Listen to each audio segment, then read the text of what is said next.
Hello and welcome to the Humble Seer. So let's talk Oprah and Stedman. And I'm just hearing that Gail is the love of her life. Like, that is her confidant, that is her best friend, that is her everything, is what I'm hearing. Steadman is smoke and mirrors. Steadman is smoke and mirrors. And we all know that Oprah and Gail have been the best of friends for decades. I don't know how many decades, but I know that they have been friends for a long time. And so Steadman is a friend as well. Steadman is a friend. And that's about the sum of it. He is actually a true friend. Okay, so let's get a card for their overall relationship. Okay, so we have the Queen of Swords, and we all know that the Queen of Swords, well, she doesn't mince words and can be cruel, right? And I feel that Oprah demonstrates that to the people closest to her. She can just be she can be very aloof, very to herself, very by herself. Everybody, it's kind of like the room clears if they get wind of her, like, people know when she wants to be left alone, basically. And she occasionally does that to Gail and Steadman. But not as much. And Gail is able to, pull her out of whatever funk that she's in. Now, honestly, I don't know if I'm going to get a reading for Steadman or for Gail, like as Oprah's significant other, because she's that close to Gail. But we'll give it a go, and we'll just assume that this is about Steadman and Oprah. So what else? How does Oprah view Steadman? I'm going to pull this top card. Well, she views him as the magician. Everything that's needed. Because they have succeeded in this fantasy of being in a relationship for the most part. But there's plenty of people that don't buy it. They don't buy Steadman and Oprah. They don't see it at all.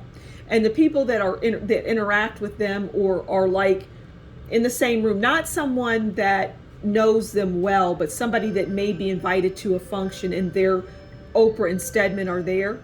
Well, people can see clearly that this is not two people in love.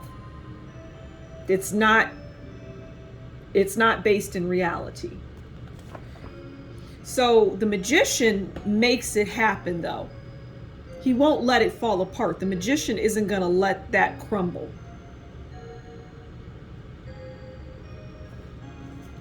All right, so yeah, he's the magician.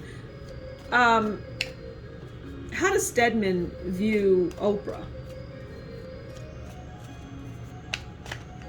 He has allowed her brand to be maintained because, some people want people to be in relationships, traditional relationships. They don't want to see the people that they admire and look up to on such a grand scale to not be in a traditional marriage and to not be married, they don't want them to be single or whatever the case may be. They want them to be married and cooking, baking, and all of that. All right, so let's pull a card on how Steadman views Oprah.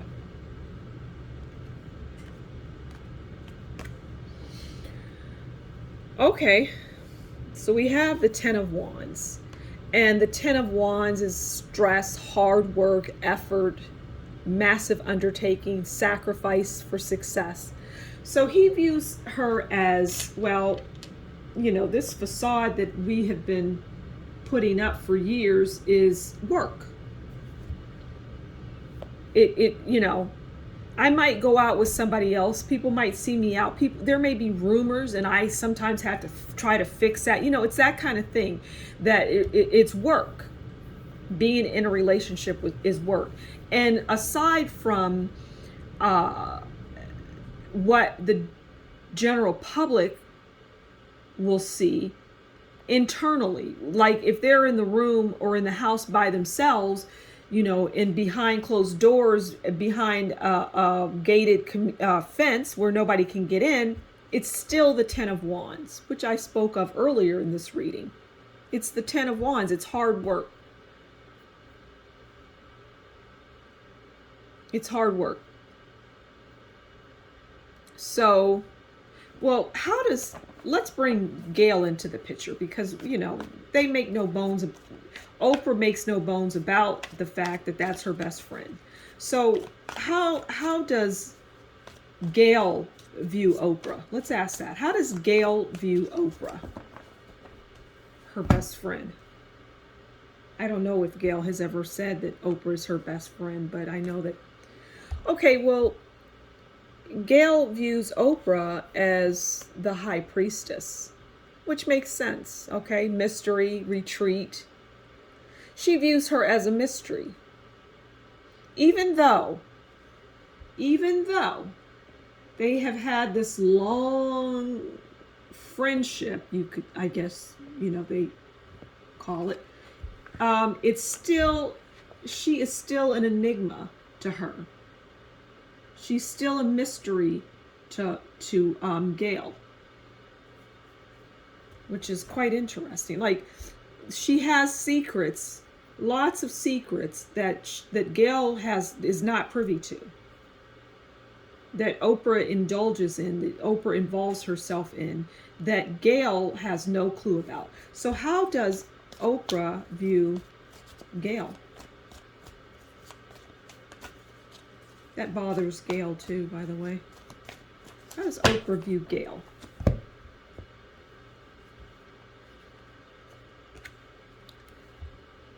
Huh. Well, the Death card. Endings. Divorce. Life-changing events. Sadness.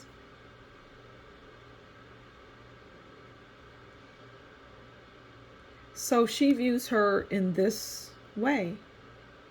Like, if I don't have her, Gail, it's like, it's death. It's, you know, if I don't have Gail in my life, I'm nothing. It's over. Life is over. It's the death. Isn't that something? Wow. It's like I was saying earlier, Oprah has, you know, that's my best friend. But does Gail say that about her? But Oprah does, to the point of, that would be the death of me if I lost her.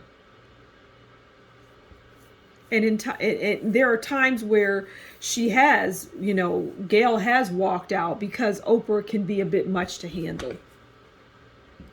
All right, so we'll leave it there. Follow me on Twitter. I post different things out there. And until next time, you take good care, and we'll talk again soon. Bye.